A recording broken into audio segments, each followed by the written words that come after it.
नमस्कार एवन छत्तीसगढ़ में आप सभी का स्वागत है। मैं हूं आपके साथ स्फूर्ति सिंह। खबरों की शुरुआत करेंगे, लेकिन उससे पहले एक नजर हेडलाइंस पर। और अब खबरें विस्तार से। राजधानी रायपुर के साइंस कॉलेज मैदान में 11 मार्च को राज्य स्तरीय पंचायत प्रतिनिधि सम्मेलन आयोजित किया जाएगा, जहां पे सम्मेलन में बिलासपुर जिले से भी हजारों पंचायत प्रतिनिधि शामिल होंगे। जिला पंचायत अध्यक्ष अरुण सिंह चौहान ने प्रेस क्लब में मीडिया प्रतिनिधियों से चर्चा करते हुए सम्मेलन की रूपरेखा बताई। जिला पंचायत के सीईओ आरपी चौहान और एडिशनल सीईओ रिमन सिंह भी इस अवसर पर उपस्थित थे। जिला पंचायत अध्यक्ष चौहान ने बताया कि सम्मेलन में 26,000 पंचायत प्रतिनिधि शामिल होंगे। इनमें राज्य के 27 जिलों पंचायत के अध्यक्ष और उपाध्यक्ष सहित कुल 400 जिला पंचायत सदस्य भाग लेंगे।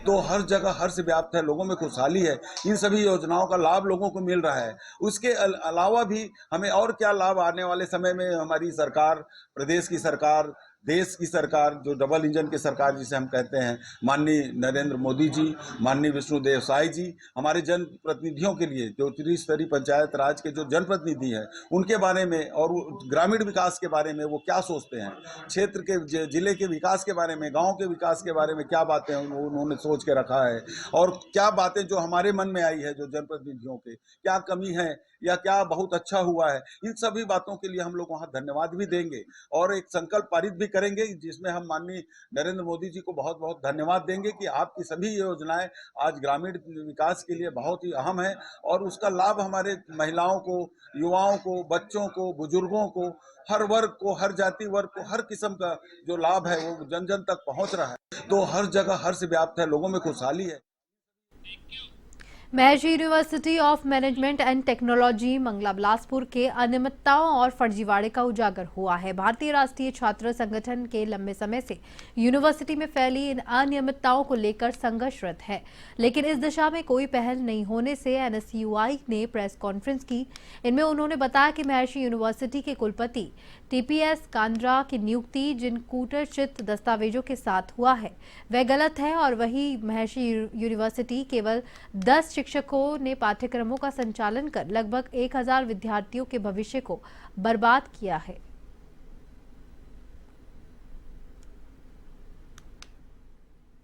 हमारे बिलासपुर जिले में जो महर्षि यूनिवर्सिटी नाम की संस्था संचालित है, वहाँ का जो फर्जीवाड़ा था उसको लेकर हम लोगों ने लगातार सीजीपीआरसी, यूजीसी, सीएम हाउस, राज्यपाल हाउस, पीएमओ, हर जगह हमने एक लेटर भेजा था। लेटर से दस्तावेज भेजे थे कि एक ऐसी संस्था यहाँ संचालित हो रही है जो पूरे तरीके से फर्जी है, और यही संस्था 2014-15 भी इन्हीं फर्जीवाड़ों के कारण बंद हो चुकी थी, दोबारा संचालित है और उसकी यही अलियल रवैया अभी भी है, जिसमें हमने 10 सवाल खड़े किए थे, जिसमें एक नकल प्रकरण था जिसका वीडियो कुछ दिन पहले भी वायरल हुआ था, सारे मीडिया चैनलों में चला। और दूसरा हमारा एक था कि एक ही भवन जमीन स्टाफ पर 2 संस्थाएं संचालित हो रही। सीजीपीआरसी यूजीसी का गाइडलाइन है कि एक अगर जो कोई भवन होता है उस पर एक ही संस्था संचालित हो सकती है, लेकिन यहाँ 2-2 संस्थाएं संचालित हो रही है। महर्षि यूनिवर्सिटी के कैंपस पर सेंटरों का संचालन हो रहा है, सीजीपीआरसी की गाइडलाइन के खिलाफ है। फर्जी स्टाफ प्रोफाइल महर्षि यूनिवर्सिटी ने जो अपनी स्टाफ प्रोफाइल राज्यपाल हाउस में और सीजीपीआरसी को दी है वो पूरी तरीके से गलत है। वहाँ के एक स्टाफ से मेरी बात भी, उन्होंने कहा कि महर्षि यूनिवर्सिटी कभी गए ही नहीं है, और उन्होंने रिटर्न में भी हमें दिया है कि पूरे तरीके से गलत है। बलरामपुर जिले के रामचंद्रपुर थाना अंतर्गत 25 वर्षीय युवक की हत्या के मामले में पुलिस ने कत्ल की गुत्थी को सुलझा लिया है। हत्या के मामले में पुलिस ने मुख्य आरोपी सहित 3 आरोपियों को गिरफ्तार किया है। वरिष्ठ पुलिस अधीक्षक डॉक्टर लाल उमेद सिंह ने मामले का खुलासा करते हुए बताया कि आरोपियों ने अवैध संबंध के शक में युवक की हत्या की।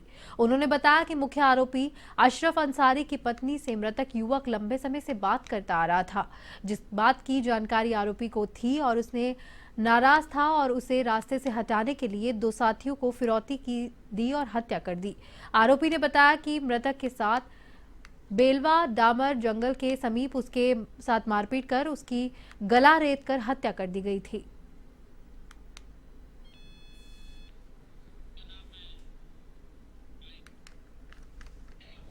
इस सूचना को तस्दीक किए जाने के लिए सबसे पहले अशरफ अंसारी के घर में दबिश दिया गया। अशरफ अंसारी घर से फरार था, जिसमें पुलिस बल के द्वारा और गांव के लोगों की मदद से आसपास के इलाके पर लगातार तलाशी ली गई। वहां से काफ़ी मशक्क़त के बाद में लगभग 4-5 किलोमीटर तक उसको तलाश करने के बाद में एक राहर के खेत में दौड़ाते ही उसको पकड़ा गया। पकड़ करके पूछताछ किए जाने पर इसके द्वारा पूरा घटनाक्रम को कारित किया जाना स्वीकार किया। घटना में उसके द्वारा बताया गया कि वो स्वयं और उसके अतिरिक्त उसके 2 अन्य साथी इसकी भूमिका रही है, जिसमें मकसूद आलम और इब्रार अंसारी, ये 2 उसके साथी रहे हैं।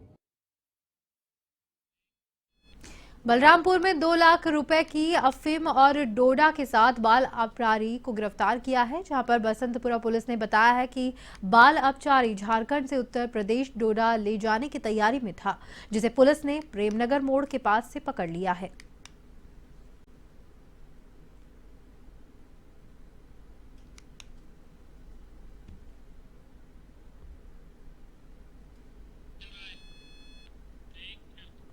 मस्तूरी थाना क्षेत्र अंतर्गत ग्राम देवगांव के लीलागर नदी के अनिकट पे शनिवार को लोगों ने एक लाश देखी जो बाइक में बंधी हुई थी, जिसकी सूचना मसूरी पुलिस को दी गई। मौके पर पुलिस मौके पर पहुंची और नदी से बाहर निकलवाया और उस मृतक की पहचान करवाई गई, जिसकी पहचान मस्तूरी निवासी अमन मीरी पिता राखी मीरी उम्र 29 साल के रूप में हुई है, जो शिक्षा विभाग में पियोन का काम करता था। सूचना पर परिजन भी मौके पर पहुंचे, जिन्होंने मृतक की शिनाख्त की। फिलहाल पुलिस ने शव को पंचनामा के बाद पीएम के लिए मोर्चरी में भेज दिया है, जिसकी शनिवार सुबह पोस्टमार्टम किया जाएगा।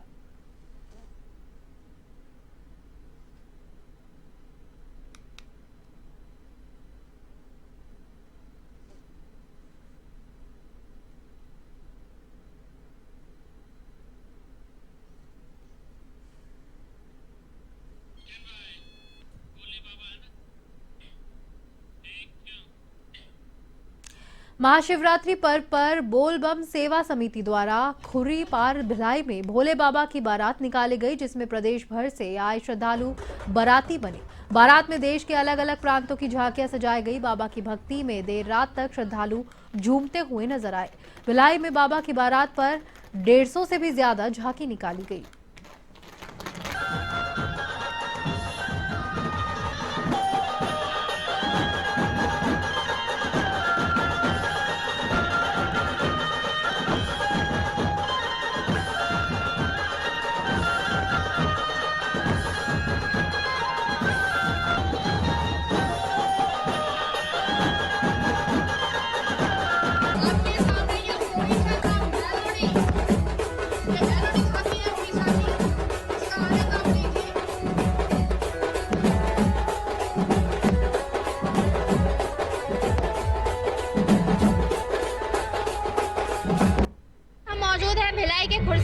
जहां पर भोले बाबा की भव्य बारात निकाली गई है, जिसमें लगभग 50,000 से 1 लाख लोग शामिल है, ऐसा बताया जा रहा है। और आप यहां पर की भीड़ को देखकर अंदाजा भी लगा सकते हैं कि काफी ज्यादा संख्या में यहां पर लोग उपस्थित है।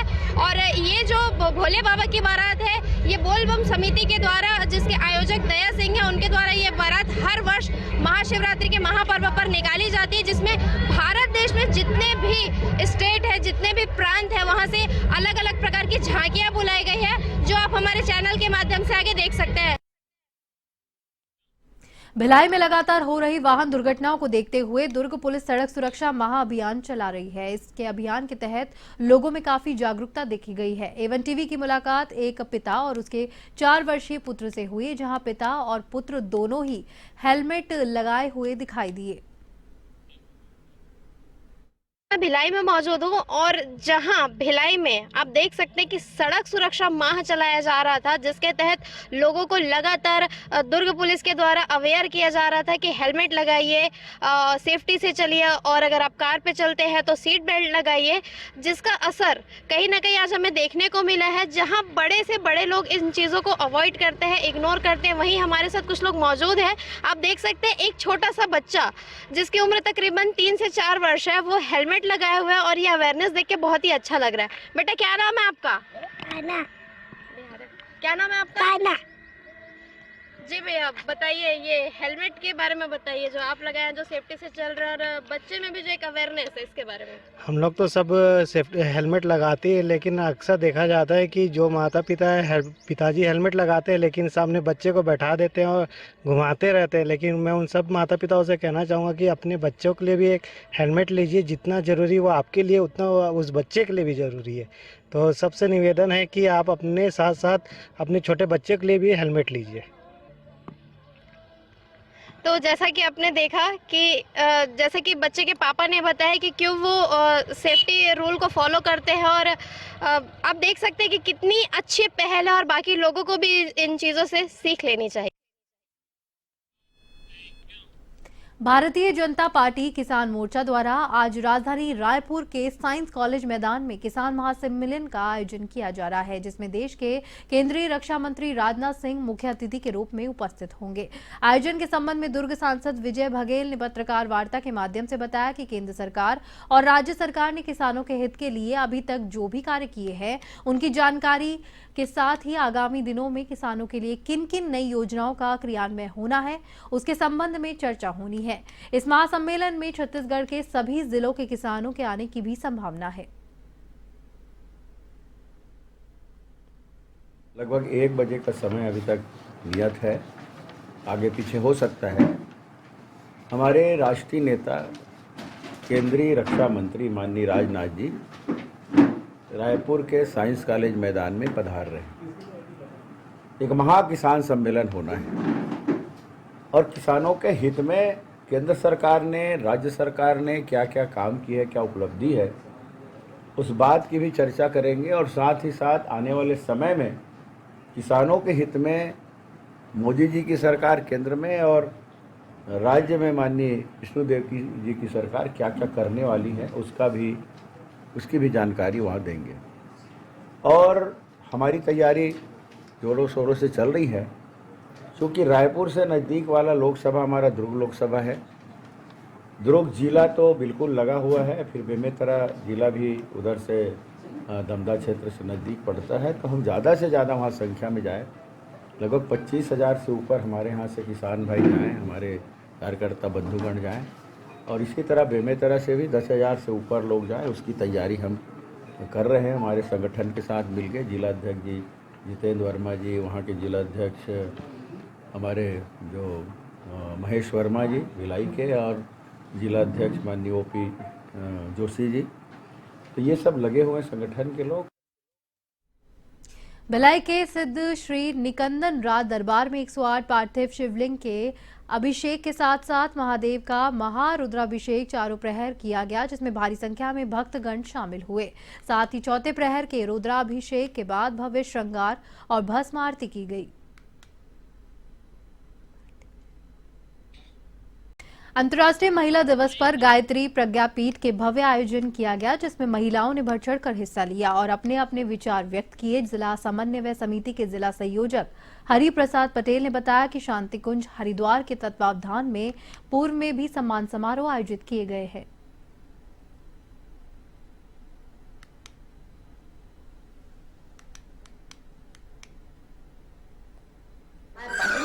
तब से मेरी बहन भी थी, वो मेरे को स्कूल की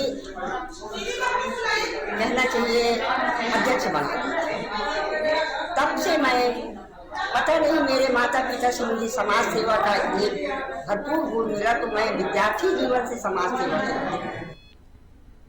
खबर बेमेतरा जिला पंचायत से है, जहां जिला पंचायत CEO टेकचंद्र अग्रवाल और जिला पंचायत उपाध्यक्ष अजय तिवारी ने प्रेस वार्ता कर बताया कि राज्य स्तरीय पंचायत प्रतिनिधि सम्मेलन 11 मार्च दोपहर 12 बजे छत्तीसगढ़ की राजधानी रायपुर के साइंस कॉलेज मैदान में होगा।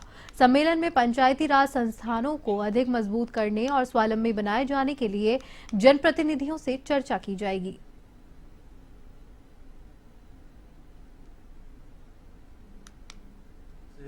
प्रेस कॉन्फ्रेंस बुलाना है करके, और जो 11 तारीख को साइंस कॉलेज रायपुर में पंचायत प्रतिनिधियों का जो सम्मेलन आयोजित किया गया है, उसके संबंध में सबको अवगत कराना है।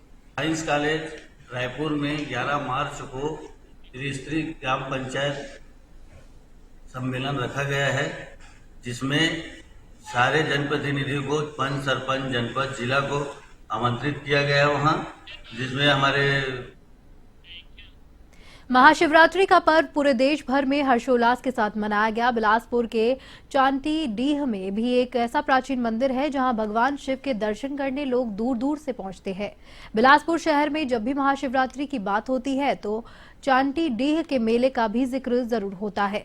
बीते 100 सालों से भी अधिक समय से यहाँ शिव मंदिरों के पास महाशिवलिंग के पर्व पर 3 दिवसीय मेले का आयोजन किया गया। बड़ी संख्या में श्रद्धालुओं ने भगवान शिव के दर्शन के साथ मेले का आनंद उठाया।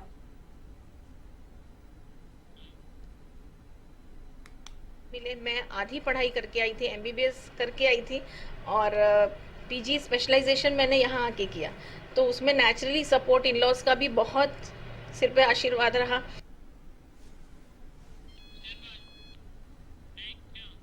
इंटरनेशनल वुमेन्स डे एवं महाशिवरात्रि के उपलक्ष्य पर प्रदेश की सुप्रसिद्ध स्त्री रोग विशेषज्ञ डॉक्टर मानसी गुलाटी से बात की A1 TV संवाददाता निधि सिंह राजपूत ने। मैं आधी पढ़ाई करके आई थी, MBBS करके आई थी और PG स्पेशलाइजेशन मैंने यहाँ आके किया, तो उसमें नेचुरली सपोर्ट इन लॉज का भी बहुत सिर पे आशीर्वाद रहा।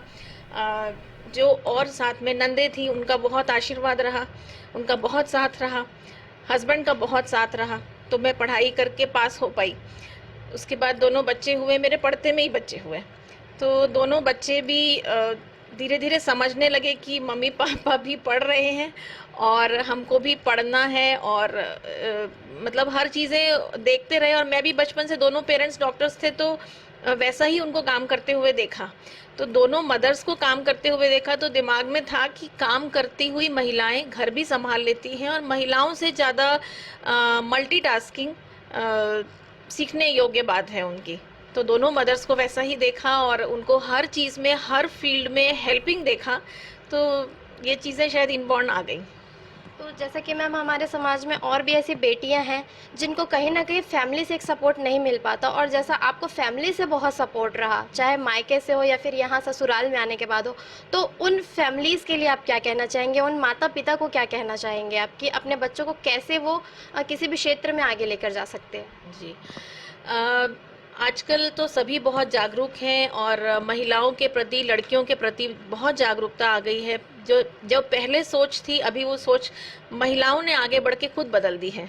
और जो हमारे पुराने एग्जाम्पल्स हैं, हम जैसे कि देखें अहिल्या बाई होलकर जी, जीजा माता जी, लक्ष्मी बाई जी, तो इतनी सारे हमारे पास एग्जाम्पल्स हैं। और अभी भी आज के, ये जो मैं तो प्राचीन बात कर रही हूँ, अभी की जो एग्जाम्पल्स है, कई कंपनियों में CEOs इंडिया में नहीं, विदेशों में भी महिलाएं हमारी काम कर रही हैं। तो इन सब को देखते हुए लोगों की सोच ज़रूर बदली है और लोग विश्वास करने लगे हैं, बच्चियों को पढ़ाने लगे हैं। तो बस यही मैं सभी से चाहती हूँ कि पुरुष भी और माताएं भी सब अपनी बेटियों, अपनी बहुओं को, बहुएं जो आधी पढ़ाई करके आई हैं, क्या हो रहा है कि पिता सोचते हैं कि बेटी को मैं पढ़ाई पूरी करके भेजूं और क्योंकि ससुराल में जाके पढ़ नहीं पाएगी, तो ऐसा हम ना सोचें। ससुराल में भी पूरा हस्बैंड भी ध्यान रखें, सास ससुर भी ध्यान रखें कि हम अपनी बहुओं को, बेटियों को अपने पैरों पे खड़ा करें, ताकि कल कभी उसके सिर पे कोई बर्डन आता भी है तो वो अपने आप को संभाल सके, पूरे घर को वो संभाल सके।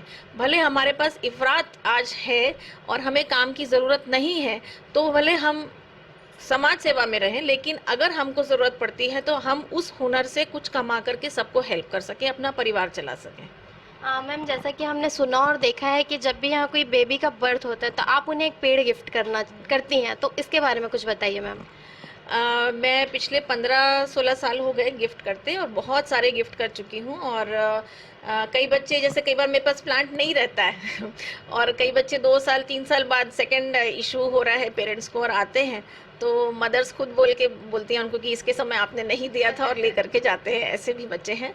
तो ऐसे कई ट्रीज़ बन गए हैं, कई बड़े बड़े बच्चे हो गए हैं, तो अपनी पिक्स भेजते हैं कि अब उसमें फ्रूट्स आने लग गए हैं, तो बहुत अच्छा लगता है। और ये पर्यावरण को देखते हुए चालू किया गया था और कोविड के समय रियलाइज़ हुआ, ये ऐसा सोच के मैंने नहीं किया था, पर कोविड के समय रियलाइज़ हुआ कि ये काम जो चालू किया बहुत अच्छा इसका रिज़ल्ट रहा और लोग बिल्कुल, पेरेंट्स और बच्चे उससे बहुत कनेक्ट हो रहे हैं कि ये मेरे साथ का प्लांट है। मैम, आप वुमेंस डे को कैसे सेलिब्रेट करती हैं? मेरे लाइफ में जितनी महिलाएं जिन्होंने मुझे सपोर्ट किया और समाज में बहुत सारा अपने तरफ से वो योगदान दे रही हैं, तो उनको सम्मानित करके उनके साथ खुशियां मना करके, ऐसे तो भारतवर्ष में महिलाओं को अलग से कोई दिन सम्मान की ज़रूरत नहीं है, क्योंकि ऐसा कोई दिन नहीं है जिसमें महिलाओं के सपोर्ट के बिना पूरी चल सके काम। तो रोज़ हर दिन महिला का सम्मान है, लेकिन इस दिन फिर भी महिलाएं मिलके अलग से बैठती हैं और एक दूसरे को धन्यवाद ज्ञापित करती हैं। तो मेरी जितनी स्टाफ हैं जो घर में भी साथ देती हैं और जो हॉस्पिटल में साथ देती हैं, जितने नर्सिंग स्टाफ्स हैं, जितनी जो आया बाईज़ हैं, और ऐसी कई महिलाएं जो मैं जानती हूँ जो स्व सहायता समूह चला रही हैं, उनका भी सम्मान है। और जो भी इसके अलावा जो घर में हमारी माँ है, सास है, जो बहन बेटियां साथ में हैं, नंदे हैं, उन सब का हम आपस में मिलकर के एक ऐसा ही आयोजन करते हैं और एक दूसरे का धन्यवाद करते हैं कि हम ऐसे ही हमेशा साथ में मिलके चलें। माँ है, सास है, जो बहन बेटियां साथ में हैं, नंदे हैं, उन सब का हम आपस में मिलकर के एक ऐसा ही आयोजन करते हैं और एक दूसरे का धन्यवाद करते हैं कि हम ऐसे ही हमेशा साथ में मिलके चलें। मैम, क्योंकि वुमेंस डे स्पेशल है और हमारी जितनी भी दर्शकें बहनें या फिर माताएं ये शो देख रही हैं, तो अभी जो बहुत चल रहा है मैम, ब्रेस्ट कैंसर है, सर्वाइकल कैंसर है, या फिर मेंस्ट्रुअल साइकिल को लेकर जो आज भी हमारे देश में देखा जाता है या बाहर भी, कि एक अलग ही टाइप की विचारधारा है, तो इस पे आप उनको क्या टिप्स देना चाहेंगी? देखिए, मेंस्ट्रुएशन के लिए तो मैं ये बोलना चाहूँगी कि ये बुरा कहीं से भी नहीं है। और पुराने ज़माने में हो सकता है कि जो किसी चीज़ को छूना नहीं, रसोई में नहीं जाना और भगवान को नहीं छूना, ये इसलिए कि बार बार हम अपवित्र इसलिए बोलते हैं कि हम लोग को बार बार बाथरूम जाना होता है, हम बाहर नीचे हाथ लगा रहे हैं, हालांकि हम लोग अच्छे से वॉशिंग सब आजकल सबको पता है, लेकिन फिर भी ईश्वर की कोई चीज़ को हम नहीं छूते हैं। और हो सकता है उस समय पे रेस्ट मिले महिलाओं को, इसलिए ये बात होती थी।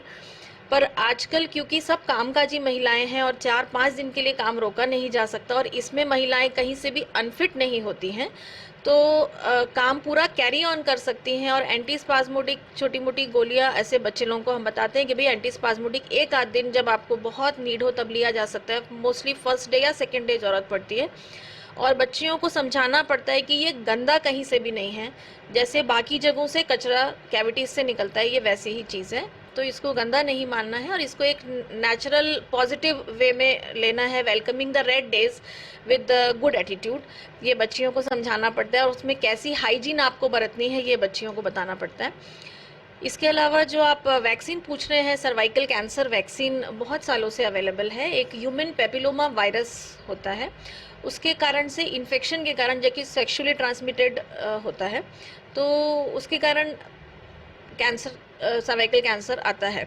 तो सर्वाइकल कैंसर कई हद तक प्रिवेंटेबल है अगर हम वैक्सीन लगाते हैं। 9 साल से 14 साल तक की लड़कियों को 2 डोज में लगता है, फिर उसके ऊपर 3 डोज में लगता है। तो ये बिल्कुल अवेयरनेस अभी भी हम कोशिश कर रहे हैं, पर पूरी अवेयरनेस आ नहीं पाई है सर्वाइकल कैंसर के लिए। तो एक पैप स्मीयर टेस्ट होता है, स्क्रीनिंग टेस्ट, नीचे का डिस्चार्ज लेके जांच के लिए भेजते हैं। तो ये हर महिला को 3 साल में एक बार ज़रूर कराना चाहिए।